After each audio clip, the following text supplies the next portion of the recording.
All right, friends, we can get started. Thank you all so much for being here.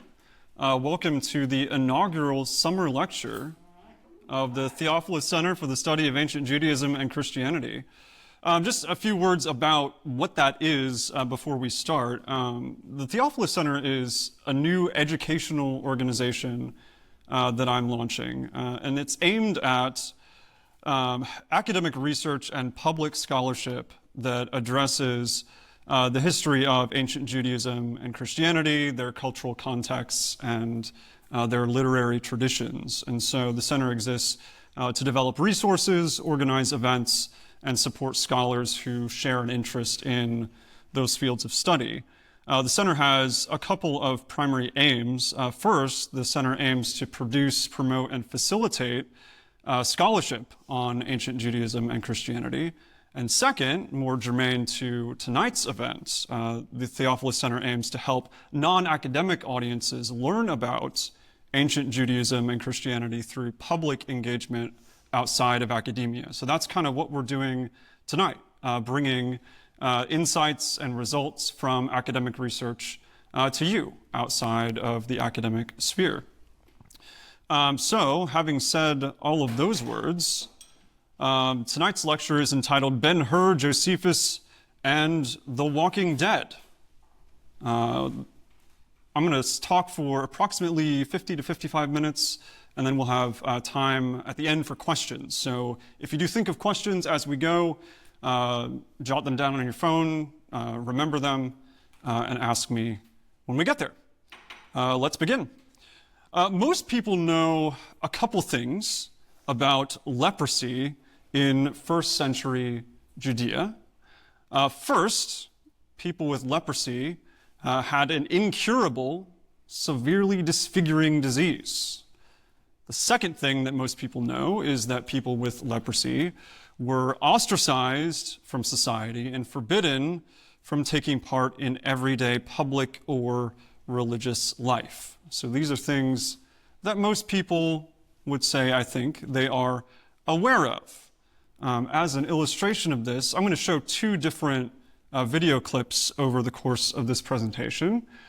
This first clip that I think is just illustrative of these ideas is a clip from the television show The Chosen, which is a show about the life of Jesus drawn from the Gospels. This is from season 1, episode 6 of The Chosen. Just to set up this clip, the man on the right is a leper. He has leprosy, and he's entered what seems to be some kind of ancient pawn shop. I don't really know about the historicity of that, but he's trying to sell some things to make some money to this pawnbroker guy, and this guy on the left is about to discover that this man has leprosy.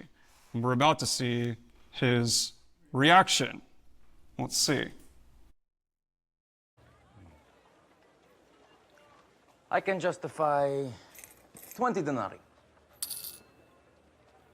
You're joking, that's a fraction of what they're worth. Hades and sticks! I beg you. Leper! You are mad! You couldn't just die! You had to take us all to hell! You were forbidden within 4 cubits! Take it and go! I didn't mean you. Any harm.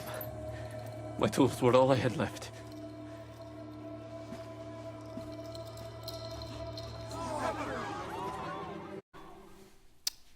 And that clip introduces an episode, I believe, based on Matthew 8, where Jesus interacts with this man later. But you can see the violent reaction, the fear-filled reaction that the man in the shop has to discovering that this man in front of him is a leper. A slightly more straightforward representation of these ideas can be found in the form of this GCSE study guide from the UK. So this is a study guide for secondary school students, high school students basically, who are learning about the Bible and the history of it and things like this. It has this to say. So this is commenting on the story in Luke 17 where Jesus heals 10 men with a skin disease. And in the background section, it says the following: in Bible times, whatever that is, people suffering from the skin disease of leprosy were treated as outcasts. There was no cure for the disease, which gradually left a person disfigured through loss of fingers, toes, and eventually limbs. Leprosy sufferers had to leave their homes and families and live together with other sufferers on the outskirts of the town. They would have to scavenge for food. They were forbidden to have any contact with people who did not have the disease, and they had to ring a bell and shout "unclean" if anyone approached them. They could not go to the marketplace and were forbidden to take part in worship. If anyone had a skin disease from which they were cured, which was unlikely in the case of leprosy, Jewish law, capital J, capital L, stated they could not re-enter society unless they first went to the priest to be checked before receiving a certificate to say they were now clean. Not to put too fine a point on it, but almost all of that is entirely incorrect. I want to highlight, I don't have time tonight to do sort of a full-orbed treatment of biblical leprosy for you, but I want to highlight two misconceptions in particular. First, misconception: leprosy gradually left a person disfigured through loss of fingers, toes, and eventually limbs. This misconception comes about because leprosy, or lepra, I'm going to use the term lepra, that is the Greek word that's used in the Greek translation of the Hebrew Bible to describe the relevant skin conditions. Lepra has been connected over the years with Hansen's disease, which we know as sort of modern day leprosy. However, any attempt to connect the condition of lepra described in Leviticus 13 through 14 with known medical conditions has been unsuccessful. So to say that another way, medically, pathologically, we don't know what modern conditions correspond to what the Bible calls lepra. Lepra seems to involve, based on the descriptions in Leviticus, a whiteness of the skin, which seems to rule out conditions such as Hansen's disease. The symptoms don't match. There are also references to lepra in the Bible spreading to clothing or houses, which is curious. Regardless, Leviticus is primarily concerned with the ritual status of lepra rather than the pathology of the disease itself. Regardless, the common description of lepra, or the connection between lepra and Hansen's disease, the description of lepra as some sort of flesh-eating disease, does not align with ancient evidence. So that's misconception number one. The idea that leprosy eats away at your flesh, that is not what the Hebrew Bible or the New Testament has in mind when it talks about lepra. Misconception number two. People suffering from the skin disease of leprosy were treated as outcasts. Leprosy sufferers had to leave their homes and families, live together with other sufferers on the outskirts of the town. They couldn't re-enter society unless they first went to the priest to be checked. The reality is that there is no evidence that Jews in the first century had a practice of universally ostracizing or excluding from society people with lepra. The separation that is prescribed in Leviticus and Numbers and elsewhere in early Jewish literature is primarily oriented towards not curtailing the spread of disease, but rather preventing the spread of ritual impurity. And again, I don't have time to sort of get into all the specifics of how ritual impurity functions, but suffice it to say, the orientation here is primarily ritual and not medical or pathological. A few more words about this idea of societal exclusion. This really comes from two passages, one in Leviticus and one in Numbers. In Leviticus 13, There's an entire section that describes regulations surrounding lepra. And it says that when a person has on the skin of his body a swelling or an eruption or a spot, and it turns into lepra, he shall live alone. His dwelling shall be outside the camp. Keep that phrase outside the camp in your mind. Similarly, in Numbers 5, it says, the Lord spoke to Moses, saying, command the Israelites to put out of the camp everyone who is leprous or has a discharge, everyone who is unclean through contact with a corpse. You shall put out both male and female, putting them outside the camp. This is important. They must not defile their camp. Why? Because that is where I dwell among them. Okay, so the emphasis on regulations surrounding lepra in biblical law is on removing people with lepra. Lepra is a source of ritual impurity. The emphasis is on removing that source of ritual impurity from the camp because, not for fear of contagion, but because that is where the divine presence is. So Leviticus and Numbers are both operating with the paradigm of the wilderness camp. So Israel is encamped in their formations around the tabernacle where God dwells. And so when they say the camp, that's not referring to Israelite society at large. It's referring to the gathering of Israel around the divine presence in the tabernacle. So the concern is proximity to God's presence and the danger that would pose if someone had a source of ritual impurity, such as lepra. So the reasoning here is not pathological or hygienic. Nothing medical about this. The purpose here is to prevent the ritual impurity of lepra from coming into contact with the divine presence or contaminating the holy space of the tabernacle.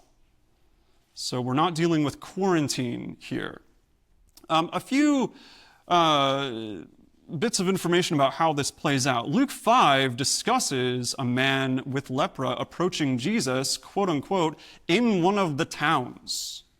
So in that story, the man with leprosy is clearly not excluded from society. He's not banished. He's in one of the towns. He's participating in society and is able to approach Jesus. It doesn't seem like he's excluded from society. The Qumran community, the community that produced the Dead Sea Scrolls, practiced a variety of separation practices in certain circumstances. I won't have time to get into all of those. There's a variety of opinions recorded in the Dead Sea Scrolls about when to separate because of lepra, how long, these sorts of things. But like in biblical law, the orientation is towards that separation being temporary and ending after the disease has vanished and purification is made. So we're not looking at a permanent exclusion from society. By the time we get to the 3rd century AD, we get to a text from Sifra Numbers. So this is a rabbinic commentary on Numbers. And it's recording here a perspective that we can kind of see more implicitly in Josephus and in some of the writings from Qumran. But it describes how the rabbis viewed the camp. So it says, there are 3 camps, the camp of Israel, the camp of the Levitical priests, and the camp of the presence of God. From the gate of Jerusalem to the Temple Mount is the camp of Israel. From the gate of the Temple Mount to the temple courtyard is the camp of the Levitical priesthood, and from the gate of the courtyard and inward is the camp of the presence of God. So what this is getting at is, how are the rabbis interpreting the camp? What do they define as the camp? After Israel's in the land, they are not encamped around the tabernacle anymore. They are in their cities, in Jerusalem and the other cities of Israel. So how do the rabbis define the camp? Well, it is basically Jerusalem. So if you are excluding someone with lepra from being in the camp, that means they cannot enter Jerusalem. They are not excluded from society at large. They simply should not go to the holy city. The point here is not so much these details, but the point is that there is no universal practice of exclusion from society evidenced in early Jewish literature or in subsequent rabbinic rulings. The separation of people with lepra from their community was generally portrayed as a temporary measure intended to curtail the spread of ritual impurity, not disease, with the expectation that the separation will be followed by purification and a resumption of normal life. The exclusion from, quote unquote, the camp required by biblical law is simply not the society-wide separation that it is often made out to be. And yet we have these misconceptions that are common when we listen to sermons, Bible studies, television shows. These ideas are there. Where did these misconceptions come from? They're not from the Bible. They're not from early Jewish literature. They're not from the rabbis. So that's one of the questions that I want to answer tonight. And the answer I'm going to provide is, I think that at least one source of these misconceptions is Ben-Hur. So if you're not familiar with Ben-Hur, Ben-Hur, A Tale of the Christ, was a best-selling novel published by former Union Army general and governor of the New Mexico Territory, Lew Wallace, in 1880.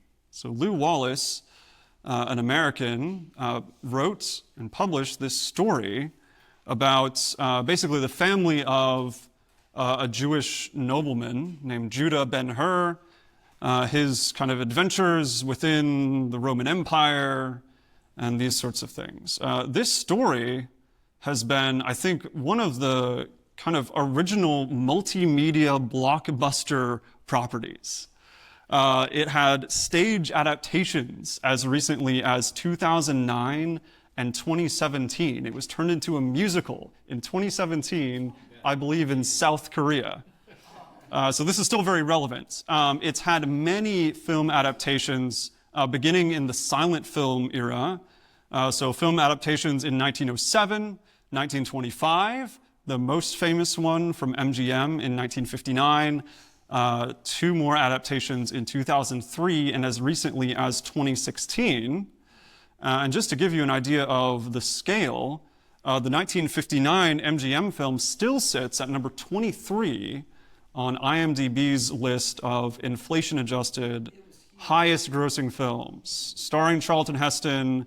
I can't remember if it was before or after the Ten Commandments film, but absolutely huge. After, thank you.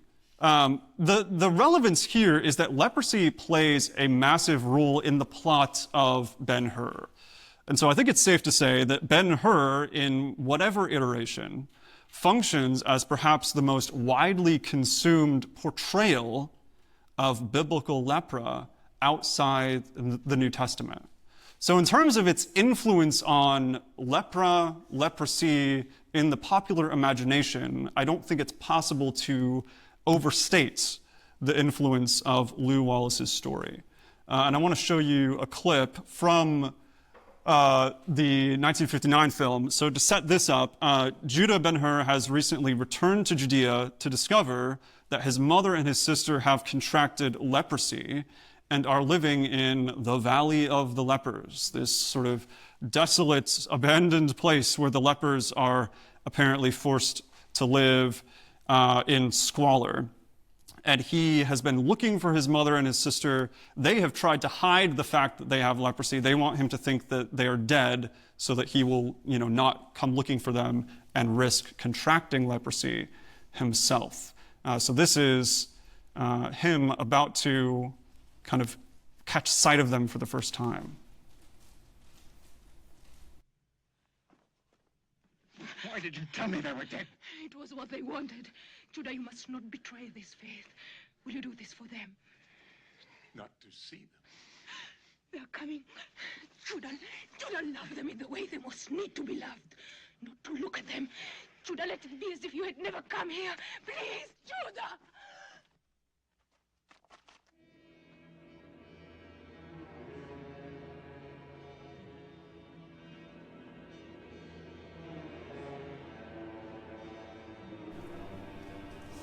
So there they come, emerging from the leper cave. You can see they're kind of covering their faces, hiding their skin.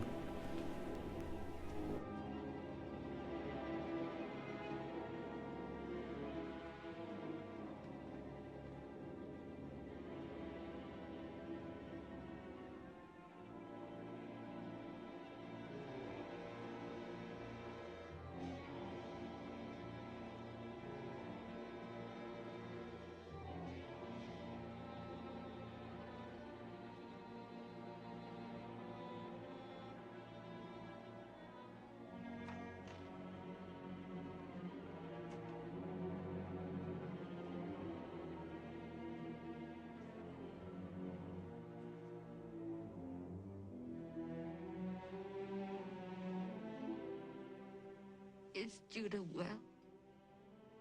Is he happy? Yes, he is well. Your mind can be at rest for him. He is well, Miriam.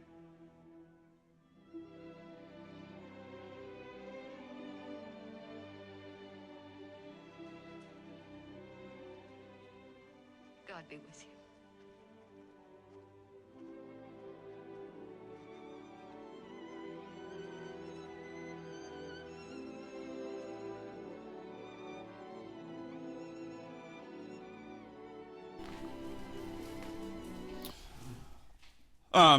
A very poignant scene. I mean, you can see even in the way that it's shot and framed, not only just kind of the physical separation of Judah sort of on the left side of the frame, Miriam and Tirzah on the right, he can't even look at them. So the not only kind of physical separation, but emotional, relational separation is at the fore in that portrayal of this scene. So that's how it turns out in the MGM film. What do we get in the actual text of the novel? So where are they getting all of this kind of emotional drama from? This is a snippet from the actual novel. This is where Miriam, Judah's mother, and Tirzah, his sister, are coming to the realization that they have leprosy, that they are lepers. It says this: she and Tirzah were, you see the small caps, lepers, for emphasis. Possibly the reader does not know all the word means.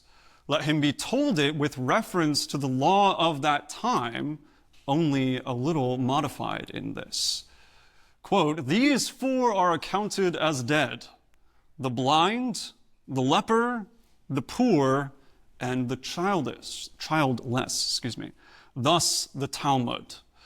That is, to be a leper was to be treated as dead, to be excluded from the city as a corpse, to be spoken to by the best beloved and most loving only at a distance, to dwell with none but lepers, to be utterly unprivileged, to be denied the rights of the temple and the synagogue, to go about in rent garments and with covered mouth, except when crying, 'Unclean, unclean,' to find home in the wilderness or in abandoned tombs, to become a materialized specter of Hinnom and Gehenna, to be at all times less a living offense to others than a breathing torment to self, afraid to die, yet without hope except in death." Wow. The interesting thing about Wallace's description here is that he frames it as an explanation of leprosy that is, as he says, in reference to the law of that time. So Wallace is attempting to explain a historical, account of leprosy. And he even quotes, he says, from apparently the Talmud. Okay, let's investigate further. What is he talking about there? Wallace is quoting Avodah Zarah 5a, which I'm sure all of you have heard of. I joke. This is a rabbinic text from the 3rd to 4th centuries AD. He could also be potentially quoting from the Babylonian Talmud, Bavli Nedarim 64b. It has a very similar phrase in there. I'm going to work with the Avodah Zarah text here. And it says this: 4 are considered as though they were dead. These are a pauper, a blind person, a leper, and one who has no children. And it explains each type of person with reference to various texts from the Bible. When it gets to the leper, it says, a leper is considered as though he were dead, as it is written that Aaron said to Moses when Miriam was struck with leprosy, let her not, I pray, be one as dead. And that's referencing the story in Numbers 12, which reads like this: when the cloud went away from over the tent, Miriam had become leprous, as white as snow. Immediately previous to this, Miriam and Aaron had rebelled against Moses, and so God struck Miriam with leprosy as a sign of judgment. Aaron turned towards Miriam and saw that she was leprous. Then Aaron said to Moses, O my Lord, do not punish us for a sin that we have so foolishly committed. Do not let Miriam be like one stillborn, whose flesh is half consumed when it comes out of its mother's womb. The basic idea here in Avodah Zarah is that the poor and the blind are associated with death, or the dead, because of poverty. They have nothing. The leper because of their corpse-like infected skin, and the barren because of their lack of progeny. To be fair, there are consistent associations in biblical law between lepra and death. Jacob Milgram, in his significant Leviticus commentary, discusses lepra in terms of its capacity to render the skin corpse-like. So there's kind of death associations. There's a certain logic to that connection. However, Lew Wallace jumps from this kind of proverb sort of thing to this litany of experiences that people with lepra must apparently undergo. This is kind of a jump. So he goes from this, proverbial saying, these 4 types of people are like the dead, to the leper must be treated as dead, to be excluded from the city as a corpse. The text in Avodah Zarah does not justify what he is saying here. So he's not explaining something that's there in that text from the Talmud. The reference to Miriam in Numbers 12 doesn't really have anything to do with the idea that people with lepra are as good as dead. That's not really what it's about. And so he moves from quoting Avodah Zarah to describing all of these circumstances. Wallace immediately begins painting this picture of living death, an existence for people with lepra as wholly deprived of comfort or community. The phrase, a materialized specter of Hinnom and Gehenna, is perhaps the most evocative part here. This idea that lepers are bearers of death and disease kind of gets repeated throughout the novel as it progresses. It ultimately serves as a foil to Jesus then healing their lepra later on. So it does serve that kind of purpose. However, this portrayal of lepra is not justified by that quote from Avodah Zarah that Wallace is explicitly working with here, nor does it have any discernible foundation in early Jewish legal texts. And so the question now is this: is Wallace simply making things up? Is he taking this one text from the Talmud and speculating on the basis of his understanding of what's going on there? What we want to know is what sources is he working with that explain his presentation of lepra? Let's find out. In a letter to his sister-in-law Joanna from December 21st, 1873, so this is, I believe, 7 years before the publication of Ben-Hur, he says this: I spend most of my time in the library. Mr. Spofford and I are on excellent terms. he thinks I have a book in mind. Not a very remarkable case of shrewdness, seeing that I have gone through everything on the shelves relating to the Jews. From the mass, that mass of books that is, I selected 2 works indispensable to my plot. One I can duplicate in New York, the other I will have to steal as I can get it nowhere else. Relatable. I get it. The library that he's talking about is, in fact, the Library of Congress in Washington, D.C. So the Mr. Spofford that he references there is actually Ainsworth Rand Spofford, who was the director of the Library of Congress at the time. So Lew Wallace is in Washington, D.C. at the Library of Congress doing research for his book. He's scouring the shelves, looking for everything that he can get his hands on relating to the history of Jews and Judaism. And so we might wonder, what would he have had access to in terms of texts describing ancient Judaism? He does not elaborate on the 2 texts that were apparently indispensable to his plot. However, classicist John Solomon suggests in his discussion of Wallace's sources that, quote, "It is beyond question that one of them must have been a translation of Josephus, or a book heavily dependent upon Josephus." More specifically, and this will become important in a second, it is likely that Wallace would have come across William Whiston's 1737 translation of the works of Josephus. Whiston's translation would have likely been in the Library of Congress at the time, and it would have been one of the more ubiquitous translations of Josephus at that time. Okay, now we're getting somewhere. So we have a potential source that might have informed Wallace's perception, his understanding of lepra in early Judaism. So the question now becomes, what might Wallace have encountered in Whiston's translation of Josephus that could have influenced his portrayal of lepra? We're doing some detective work here. In Jewish antiquities, so this is Josephus's history of the Jewish people, there's a section in Antiquities Book 3 where Josephus is going through various regulations from biblical law, various things relating to ritual purity and impurity, and describing them, how Moses instructed Israel to observe the law, things like this. So there is a section that deals specifically with leprosy.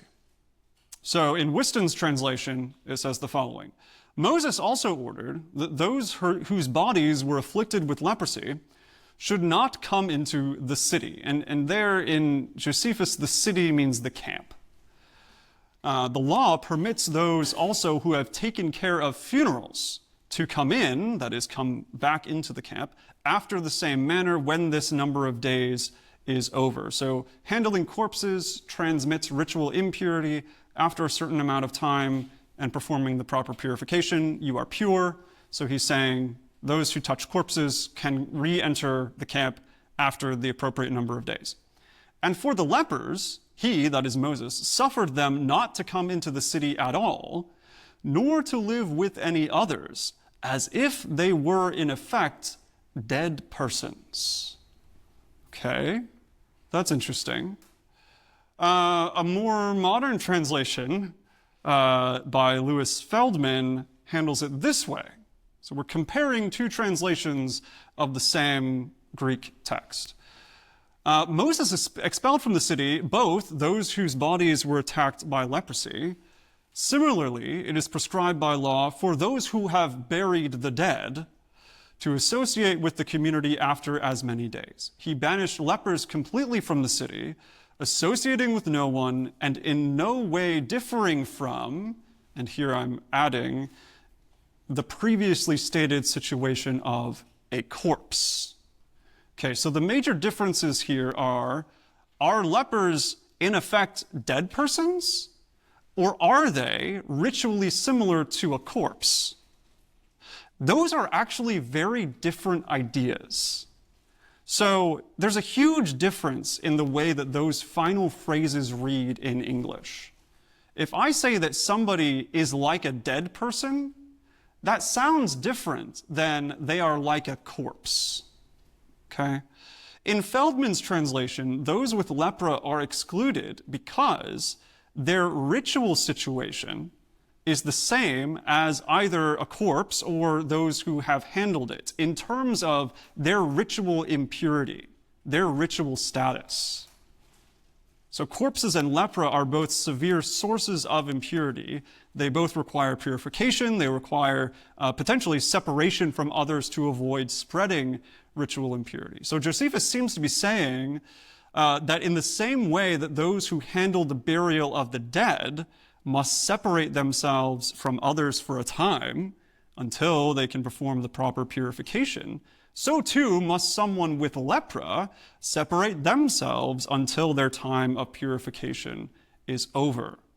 So the word in Greek, nekros, is used there both for bury the dead and differing from a corpse. So we're talking about the same thing. Whiston's translation kind of obscures that with taking care of funerals and dead persons. In Feldman's, it's more obviously the same thing that we're talking about. In Whiston's rendering, lepers are treated like they are dead. Not like a corpse, ritually, but as if they are a dead person. A walking dead, if you will. This is hugely different. So there's a huge difference between somebody having a ritual status that is like that of a corpse and somebody being a walking dead person. Okay?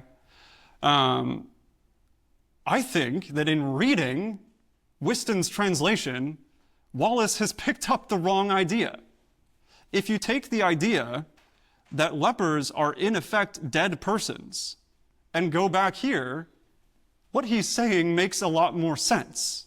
If he thinks that in ancient Judaism, lepers were treated like dead people, like the walking dead, his description, seems perhaps a little more reasonable. So when I read Whiston's translation of Josephus and Wallace's description of lepra in Ben-Hur side by side, I can't help but think that this translation of Josephus may have given Wallace the wrong idea. Wallace fixates so much, not only in this passage, but throughout the novel, on the idea that lepers are sentenced to a fate of living death. They are specters of Hinnom and Gehenna. They are as walking dead people. We see this in the text from the novel. We see this in the clip from the MGM film that we saw. Judah Ben-Hur is completely distraught because his mother and his sister, whom he loves, are sentenced to this living death. They are walking dead people. It would be better for them to die alone and out of sight than for Judah to see them in their condition, apparently. Miriam and Tirzah have to come to grips with this apparent death sentence, and they try to protect Judah so he does not meet the same fate. And so while these ideas are nowhere present in either biblical law or early Jewish thought about lepra, I think it is quite plausible that Lew Wallace took Whiston's translation and extrapolated the presentation of lepra that we find here in the various texts of Ben-Hur.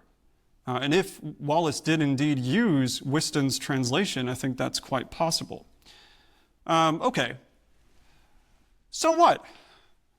Wallace wasn't a scholar of the Bible. He wasn't a professional historian. He was a politician, a military man. He wasn't an expert on early Judaism. So he gets some things wrong. He put a misinformed and inaccurate portrayal of lepra in his book. Big deal. Case closed. Right? Not so fast. United States Congress, March 2nd, 1905. The Congress is debating the establishment of a national hospital for people who suffer from leprosy. They're discussing where this hospital might be located. One of the ideas that was floated was putting the hospital in, ironically, the New Mexico territory, of which Lew Wallace was a former governor. Bernard Rhodey was a delegate from the New Mexico territory. New Mexico had not yet become a state. And he speaks to Congress, and he says this: "I wonder how the gentleman would like to have an institution such as is to be created by this bill erected in his states, or on one of the sandbanks of the Missouri River, where those patients could be cared for. It may be a light matter to people who do not think of the effect of this sort of bill. Put this institution down in New Mexico or in Arizona, and the unjust and incorrect arguments you have been flinging at us here as to our unfitness for statehood will receive double force. You will make some of the people that we have there move away, instead of increasing and coming there by the thousands as they are doing today. How would you gentlemen in the States like to have the tinkling bell sounding and the white shroud of the leper stalking through your backyard in the morning as described in Ben-Hur? That is what will happen in our territory if this institution is located there. Instead of being the health resort of the nation, it will become the most abhorred and shunned locality we have." So Rhodey's concern is that the fast-growing, statehood-bound New Mexico will face a decline if it's known that there is a leper hospital in that territory. And as part of his rhetoric, he references Ben-Hur. A couple things that are noteworthy about this. This is in 1905. So the book's popularity is already enormous. We commonly associate the popularity of Ben-Hur with the 1959 film. It had been a classic, immensely popular story for decades prior to that, such that in the United States Congress, someone can reference the story of Ben-Hur, and in particular in reference to leprosy, and everyone knows what he's talking about. He doesn't have to explain. That is a common cultural touchstone for the leaders of the nation. Remember the lepers from Ben-Hur? Do you want that in your backyard? Of course not, apparently. So far from being a harmless misunderstanding, Lew Wallace's misrepresentation of Ben-Hur can be seen here having an impact on the rhetoric that is guiding public health decisions being made by the United States Congress. So that's 1905. Moving slightly forward into the 20th century, meet Stanley Stein. He was born Sidney Levison in 1899. He actually grew up in a Jewish family in Boerne, Texas. Spent most of his youth growing up in Boerne and the San Antonio area. He was diagnosed with Hansen's disease, so what we now refer to as leprosy, in 1920 as a young man in his early 20s. And he actually became a patient at the National Leprosarium in Carville, Louisiana in 1931, about 10 years following his diagnosis. Carville was kind of at the forefront of treatments of leprosy in the United States. Interestingly, so you'll note his name is different. Patients at Carville often took on new names to save their families from the stigma associated with being related to somebody who had Hansen's disease. So hence, Sidney Levison's transformation into Stanley Stein. Patients at Carville were actually legally quarantined and institutionalized. So they were legally, not necessarily forced to remain there, but they were, legally institutionalized. And this practice persisted into the 1960s. And so for many patients, treatment at Carville constituted a banishment from society and actually brought with it a curtailing of some of their civil rights. So much like patients in mental hospitals and prisons as well, patients at Carville could not vote until that right was restored to them in the 1940s. They were not permitted to marry until the 1950s. And this hospital was founded in, I believe, the late 1800s. And this practice of separation was largely needless. None of the doctors, the nurses, the workers at Carville ever actually contracted leprosy, Hansen's disease, from a patient. So this quarantining really had no real medical justification. While at Carville, Stanley Stein became an advocate for people with Hansen's disease. He fought against societal misconceptions, against stigma associated with the disease. He's most known as the editor of the Carville Star, which was a newspaper published by the patients there for the purpose of kind of getting the word out about what leprosy and Hansen's disease were actually about, what life was like there, things of that nature. Stein even petitioned film studios, publishing houses, religious institutions, Bible translation societies, things like that, encouraging them to revise their contents to remove kind of harmful associations between Hansen's disease and biblical leprosy. He actually unsuccessfully petitioned MGM to change the presentation of leprosy in the 1959 Ben-Hur. They did not agree with his request and refused to change their plans. And so the presentation of leprosy in the novel persisted. This is a quote from Stanley Stein's autobiography, Alone No Longer, published in 1963, 4 years before his death, I believe. And here he is recounting his diagnosis of Hansen's disease and what that experience of being diagnosed with the disease was like. And he says this. The doctor has just told him that you have leprosy. He says, I scarcely heard what he had said, leprosy. The word was not a diagnosis, it was a pronouncement of doom.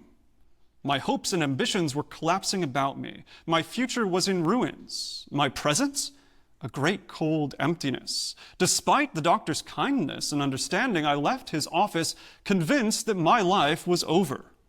I went into the street like a sleepwalker.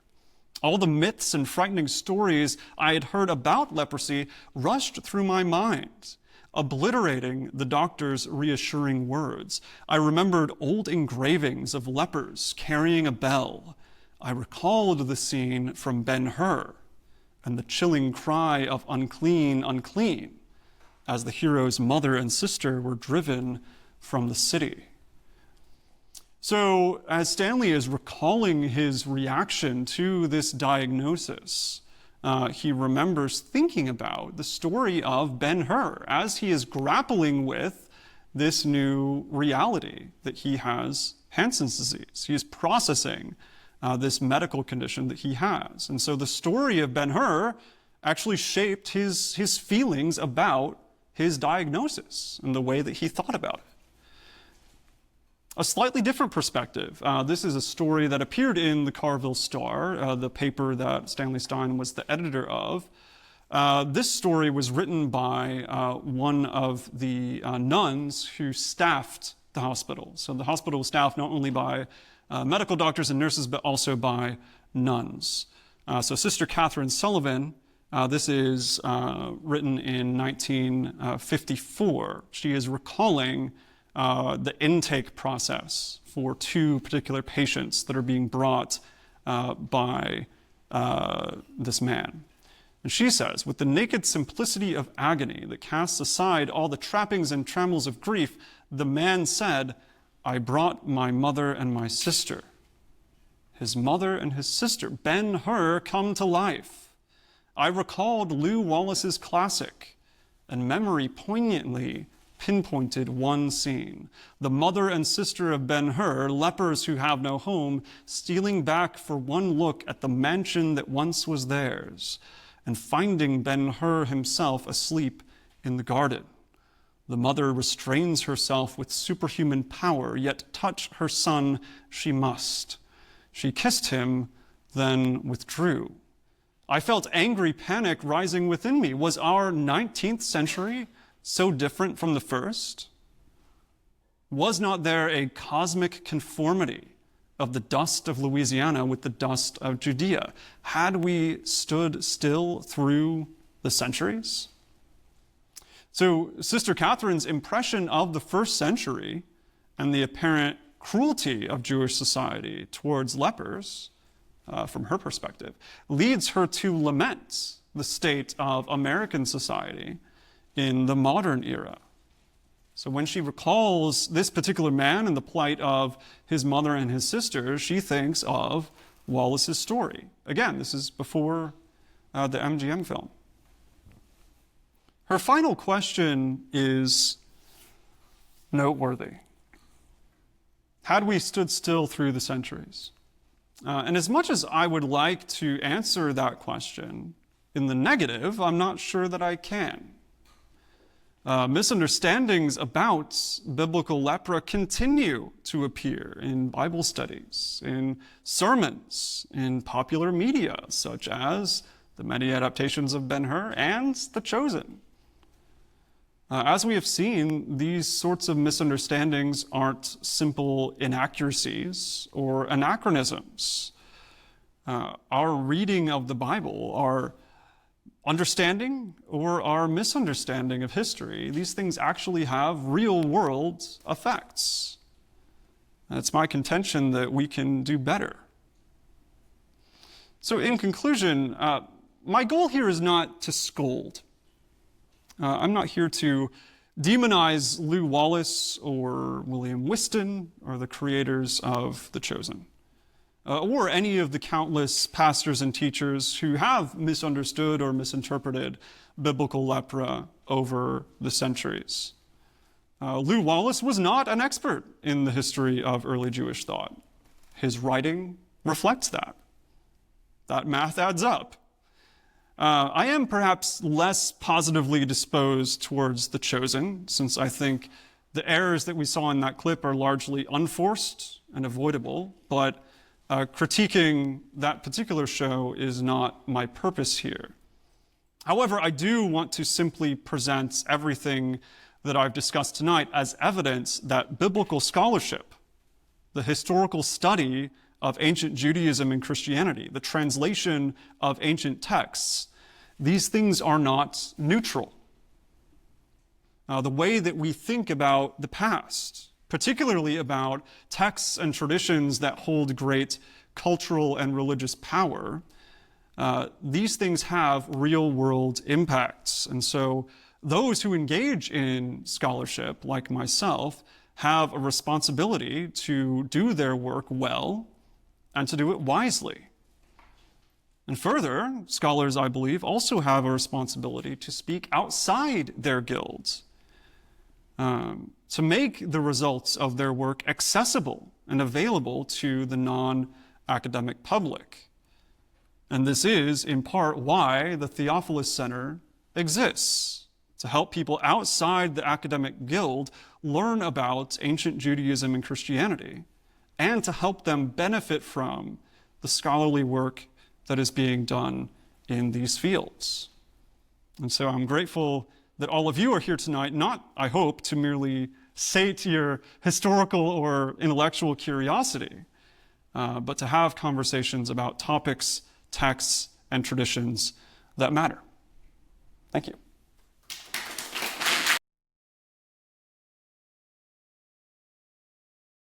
All right, questions? Yes, sir. I have two. One's actually kind of cheeky, but Go for it. question is: there's a third period through which our understanding of leprosy is framed, and that's the medieval period. Absolutely. Are perceptions of that period more accurate than classical, or do we have misconceptions of the medieval period as well? The cheekier question is: has anybody ever reviewed the catalog of the Library of Congress to find a Yeah. So I'll take the second one first. Excuse me. I haven't. I don't know if such a thing is possible. I would love to do that.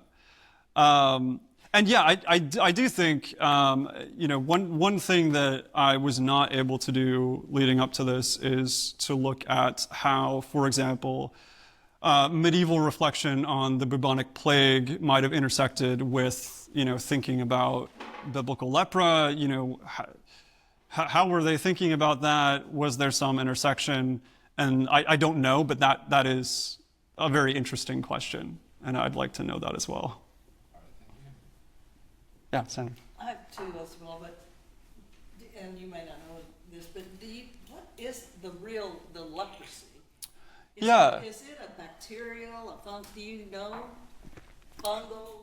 So, we have been unable, and I say we as in sort of the history of scholars who have studied these things, scholars have been unable to pinpoint what actual condition lepra refers to. Even in the Louisiana? Well, so the word leprosy refers nowadays basically to Hansen's disease. But Hansen's disease is not what the Bible means by leprosy. What is Hansen's disease? That I'm not quite as educated about, but Never mind. yeah. I'll read it in a minute. Okay. The second question is, I know you said you didn't have time to talk about the impurity and as far as the physical and the spiritual. And then you gave one example was handling, of course, the spiritual, right? Mm-hmm. Can you give me, I'm trying to remember, other examples? Yeah, so ritual impurity can be contracted in a number of ways. A lot of those ways are basically functions of everyday life. So you can contract ritual impurity from handling a corpse, lepra, as we've discussed, various types of bodily discharges, menstruation, sexual activity, things like that. And so the basic thing is, all of those conditions have, periods of impurity at the end of which you generally immerse in water and then are pure. Sometimes there's some kind of offering that's needed.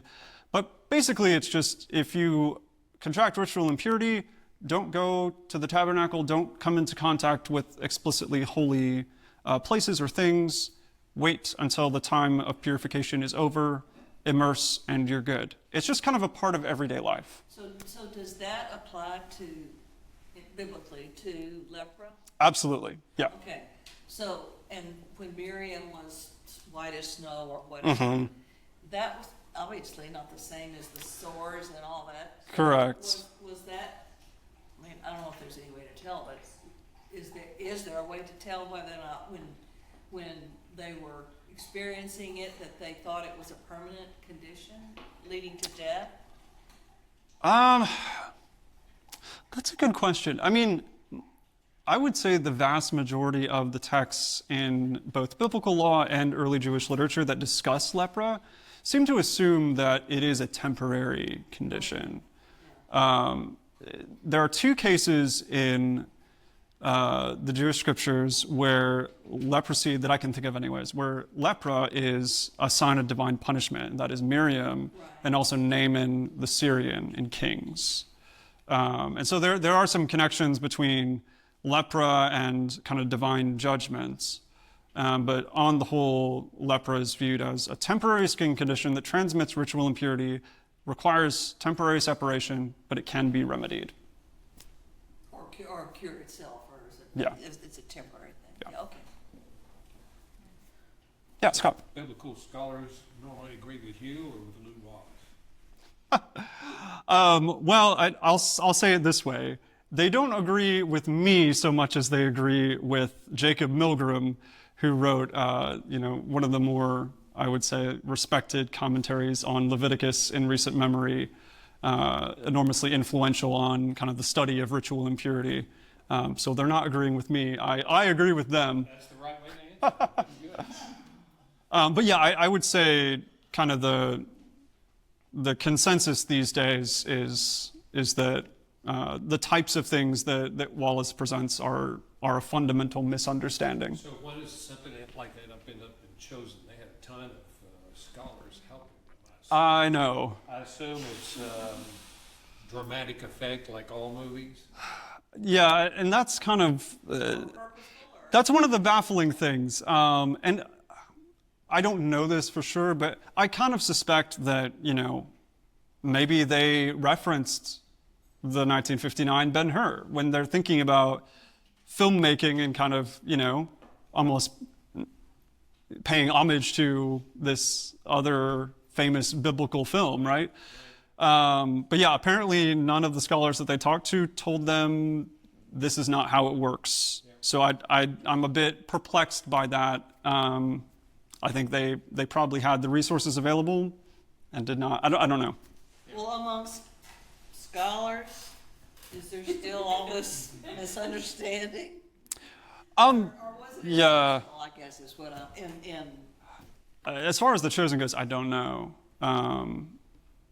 My only guess is that I guess they maybe took some of this stuff for granted. I think a lot of folks do kind of take these misunderstandings. There will always be misunderstandings. Yeah, no, that's very true. In part. Yeah.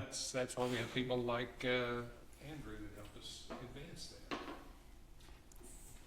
I never could make sense out of Jesus having dinner with Simon the leper. Yeah, that's super interesting. Throws a party, he's a leper. Yeah, it's like, so I've heard a few different ideas about what that means. Was he a leper at one point and is now healed? Is it like a nickname, like, you used to have lepra, we're going to call you Simon the leper? Does he currently have? That seems unlikely to me. It wasn't, and this kind of, even though this presentation has not really been about the Gospels so much, but, Jesus touches somebody with lepra. It's not forbidden to do that. It might be inconvenient because then you contract ritual impurity and you have to purify, but it's not it's not sinful. It doesn't break the law to touch somebody with ritual impurity such as lepra. But yeah, Simon the leper, interesting little character there that we don't know anything about. You might just need a suntan. Yeah. He's been up in the tree too. Yeah. Is there any contribution to this misunderstanding from the arguments in the Talmud, the rabbinic arguments? I don't think so. For example, and I actually didn't get a chance to reference this, but for example, in the Mishnah, there are actually instructions for how to handle things when someone with lepra comes to synagogue. So there seems to be an expectation that someone with lepra is engaging in society and will be present at the synagogue, and they say you erect a partition and you kind of do this and that just to make sure everyone's good to go. But yeah, there isn't, that I'm aware of, any rabbinic perspective where it's like some are advocating for complete exclusion and ostracization and things of that nature versus some who are, lenient. There are discussions about, the length of separation and kind of the technical details at Qumran as well. But nothing like what Lew Wallace is describing, to my knowledge, appears in either early Jewish or rabbinic literature. And the separation, to clarify, is it because it could be contagious? Exactly. Yeah, so the point is not, and I always think of like the pandemic times, we were social distancing and all that. So it's like the point is not stop the spread of a disease. It's, it's more of like a courteous, like, I don't want to transmit ritual impurity to you, not a disease, but the status of ritual impurity, so I might not go up and touch you, kind of thing. And that's why, in the Gospels, you'll have lepers approaching Jesus from a distance. They're not going to just run up to him because that's not a courteous thing to do. That's not what you do in society if you have a condition that transmits ritual impurity. but it's not hygienic or pathological. It is ritual, if that makes sense. Yeah, James. I'd imagine, well, diagnosis is difficult with classical texts, but do we have any examples of Gentiles dealing, classical source Gentiles dealing with similar conditions? Mm-hmm. How do they deal with it? Yeah, the short answer is yes. One interesting thing about Ben-Hur is that the Romans seem to have the same ideas about leprosy, which is very weird. Like, I don't know about that. But yeah, so there are kind of other examples of similar skin conditions being discussed in Greco-Roman sources. I'm not as read up on those things. Matthew Thiessen, in his book, Jesus and the Forces of Death, has a kind of a treatment of, here's other perspectives on skin conditions in the ancient world. He gets into some of that. So the answer is yes. Naaman didn't appear to have that problem. Yeah, I don't know. Yeah, he apparently he kind of knew what was going on. But the people, there's no evidence everybody was avoiding him. He was having Yeah. an entourage and met this slave girl. Yeah. So if this misconception has contributed to misreadings, particularly of the Gospels in sermon settings, I'm curious, what do you think correcting this misconception, how would that change how those passages are preached on? Oh, that's a great question. Because it seems like it's very clear and very poignant, and Lew Wallace obviously thought so, to say, here's a great example of Jesus reaching out to people who are otherwise untouchable and bringing them back into society. And that's what he does for us, and it's this one time. Yeah. So what's as opposed to, I don't know, it's easy for me because I love liturgy to be like, we go through cycles. Yeah. Being unclean and needing to come into God's presence, and that's what the structure of, that's how I would read it based on this, but because of my priors, I guess I'm curious how you. Yeah. So, for example, the act of, excuse me, Jesus reaching out and touching the man with lepra. The idea is often presented that he was, violating some major societal taboo by doing so. And so, therefore, Jesus reaches out to us in our sin and fallenness and whatnot, and kind of bridges that gap, just like he did with the leper. That point is not altogether wrong, but I think it's more accurate to describe Jesus not as violating a taboo, or worse, sometimes it's said that he was violating the law to touch the man, which is not correct either. But all of these conditions that transmit ritual impurity are largely, Jacob Milgram says, associated with death. Or life as well, life and death. So things associated with human reproduction, menstruation, sexual activity, corpses, lepra, giving the skin a corpse-like appearance. All of these have connections with death. And so one of the things that seems to be going on in biblical law is that Israel is to exercise care and concern kind of around these issues of life and death, even in their ritual life. And so I think, in the Gospels, we see Jesus paying attention to those things. We see him, yes, ameliorating the conditions that cause impurity. He is defeating, as Matt Thiessen says, defeating the forces of death in doing so. I actually like that a lot more than Jesus kind of bridging, a societal taboo and reaching out to us in our brokenness. I like Jesus defeating the forces of death, removing the symptoms of fallenness or whatever. I think that works a lot better and is more accurate to kind of Jesus as an actual Jewish person operating in a Jewish society that observed these laws. So there's no way to go back and do DNA of people that died in a leper colony or anything to see if it's the same or different? I have no idea. Yeah. And I mean, part of the... It depends on, how they're buried. This was 2,000 years ago. Yeah. Burial practices would be. Well, and I'm not aware of any actual ancient leper colonies where we could even get that information. But yeah, I don't Is know. that hospital in Louisiana, is it still there? No, I believe they closed down in 2005. But it's not ancient history, that hospital. It's, you know. Is Hurricane Katrina took it over? I don't know. It's treatable disease. Very much so, yeah. And that was one of the reasons why they closed down Carville, I believe, is because it's, you know, there wasn't really any pressing need for the quarantining, and it was treatable. People were recovering, and just it wasn't necessary to have this institution anymore. The only way I can get for what you're getting at is, I believe Henry IV of England was identified as a leper, so I assume his body is somewhere in the city. Interesting. Somewhere under Westminster Abbey. Other questions, Jerusha? This is less of a question, more of a comment. Love it. Do it.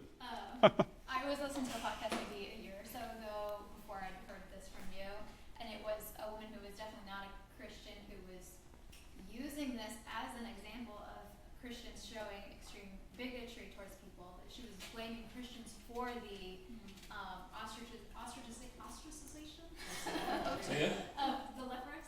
Yeah. But she interpreted that as going all the way back to biblical times. That as long as Hansen's disease has existed in biblical times, we have ostracized people.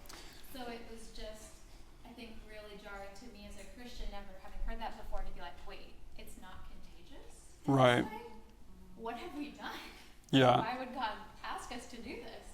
And just how harmful that is to both Christians and non-Christians of this myth. Yeah.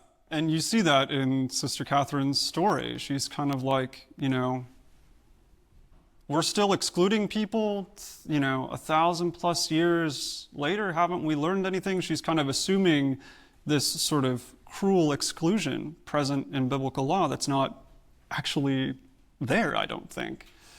And kind of viewing what's happening in the 19th century through that lens. So, yeah.